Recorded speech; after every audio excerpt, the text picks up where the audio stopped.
We will now enter one of the houses in Pompeii, before the volcanic outbreak 2,000 years ago. It is the house of Caecilius Jucundus, one of the rich men of Pompeii. In the morning, the big entrance room must have contained many dependent people coming around to salute the owner, and probably also Jucundus' business companions from Rome and Pompeii. In the afternoon, the room must have changed character, with weaving women and a lot of household work going on. The light conditions changed throughout the day, the daylight flowing in from the upper part of the room together with rainwater that was collected here, and in the night only oil lamps. This is Jucundus himself, and this is his money chest. He was certainly a rich man, although he didn't belong to the uppermost elite of the town. We know from his business correspondence that he belonged to the level just below the richest and the political elite in Pompeii.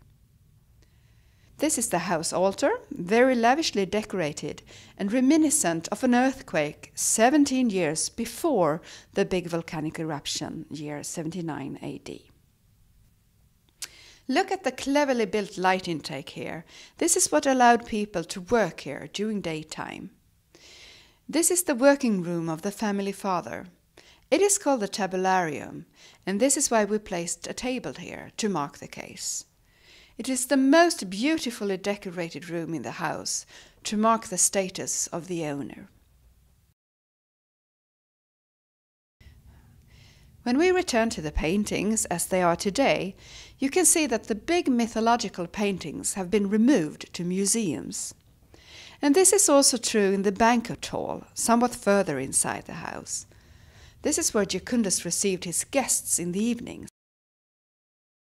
There were a restricted number of guests in this room and in Roman banquets in general, less than 10 persons. In the garden rooms, Jucundus could relax in the afternoon in nice conditions with a view of the play fountain in the garden. We must believe that there were slaves everywhere and lots of house people, for this was not a house for one family, but a house for a big extended one.